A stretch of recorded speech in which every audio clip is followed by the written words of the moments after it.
Kuranji merupakan salah satu desa yang ada di Kecamatan Labu Api, Kabupaten Lombok Barat, Provinsi Nusa Tenggara Barat, Indonesia. Desa ini terletak di pesisir pantai. Sepanjang jalan menuju desa Kuranji disuguhkan oleh pemandangan hamparan sawah yang sangat luas. Oleh karena itu, sebagian besar mata pencaharian warga di sana adalah sebagai nelayan dan petani. Pada tanggal 29 Maret 2021, kami melakukan penyuluhan mengenai tuberkulosis dan juga pemeriksaan tekanan darah. Bismillahirrahmanirrahim. Assalamualaikum warahmatullahi wabarakatuh.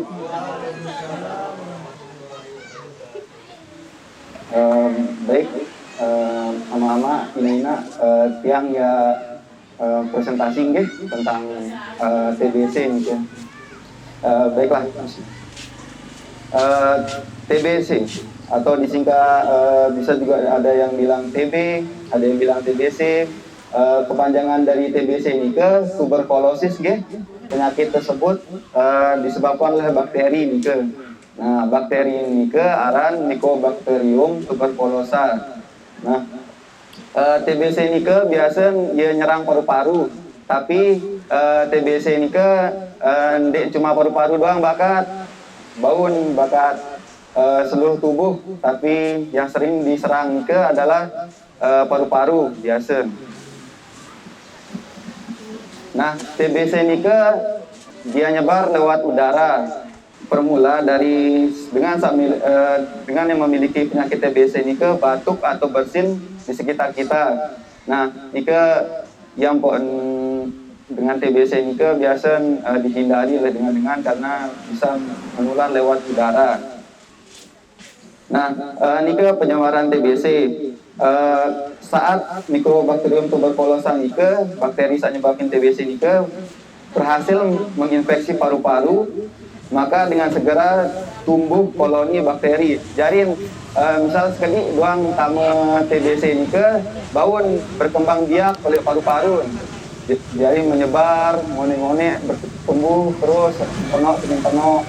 Setelah itu biasa TBC nike kan teronsen dagen ampun serio apa berende paru-paru. Nah, iya ampun serio arak bintik-bintik biasa di paru-paru dia waktu bakteri nike sawah berkembang. Nah, nike mekanisme atau tata cara penularan. Nah, pertama kuman TBC keluar ke udara pada saat penderita TB batuk, bersin, dan saat berbicara. Nah, terus setelah menular lengan elor nike atau lengan udara, baru dia tame jok paru-paru.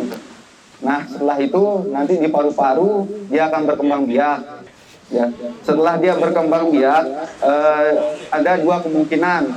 Nanti kalau dia imun atau kekebalan tubuhnya kuat, dia bisa melawan bakteri tersebut. Tapi kalau dia lemah imunnya, dia akan terkena penyakit TBC ini. Nah, jika gejala dari TBC, yang pertama itu ada gejala umum atau gejala sistemik, demam tidak terlalu tinggi yang berlangsung lama. Nah, biasanya dirasakan pada saat malam hari disertai keringat malam. Jadinya walaupun kita tidak beraktivitas di malam hari, tapi tetap kita berkeringat seperti pada saat kita melakukan kegiatan berat. Padahal kita cuma tidur-tidur aja.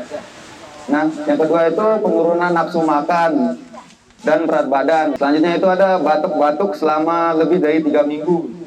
Nah, dapat disertai dengan darah. Nah, perasaan tidak enak dan lemas.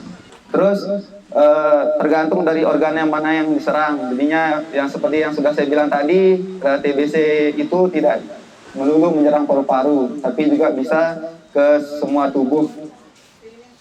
Nah, di sini ada mitos dan fakta tentang penyakit TBC. Nah, ada yang pertama yang mitos dia berkembang di masyarakat itu TBC itu karena keturunan. Tapi sebenarnya tidak. Seperti yang sudah saya bilang tadi, TBC itu menular dari udara yang disebabkan oleh Mycobacterium tuberculosa ini. Nah, yang kedua itu biasanya berkembang di masyarakat itu hanya menyerang paru-paru. Nah, padahal faktanya itu dapat menyerang organ lain, termasuk otak dan tulang yang tadi. Selanjutnya itu mitosnya itu tidak dapat disembuhkan. Faktanya itu TBC itu bisa disembuhkan, dengan minum obat itu harus 6 bulan. Itu full 6 bulan sampai 9 bulan itu full, tidak boleh ada yang terlewatkan setiap harinya. Jadinya harus rutin gitu. Minum obat sampai 6 bulan. Kalau dia bolong harus ngulang lagi dari awal, dari hari pertama. Nah, ini kan jadinya harus diawasi ketat gitu yang TBC itu kalau memang mau sembuh. Nah, jadinya di sini ada 5 langkah untuk menyegah TBC. Yang pertama itu siap vaksin BCG. Nah, siap periksa kontak. Jadinya kalau ada keluarga kita atau orang-orang di sekitar kita itu terkena, kita juga harus siap-siap. Maksudnya kita juga memeriksakan apakah kita terjangkit atau tidak. Nah, yang ketiga ini berhenti merokok. Yang keempat ini adalah jaga kebersihan. Jadinya kita itu harus menerapkan pola hidup bersih dan sehat. Nah, jaga jendela tetap terbuka. Nah, di sini kan tadi biar ruangan kita tidak lembab, biar cahaya masuk ke dalam kamar kita. Jadinya kita harus menyiapkan minimal setidaknya satu kamar itu atau satu ruangan ada jendelanya, biar angin bisa masuk, terus cahaya matahari bisa masuk, biar ruangannya juga tidak gelap dan lembab. Sekian dan terima kasih. Makasih sudah mendengarkan. Sekian dari saya. Wabillahi taufiq wal hidayah. Wassalamualaikum warahmatullahi wabarakatuh.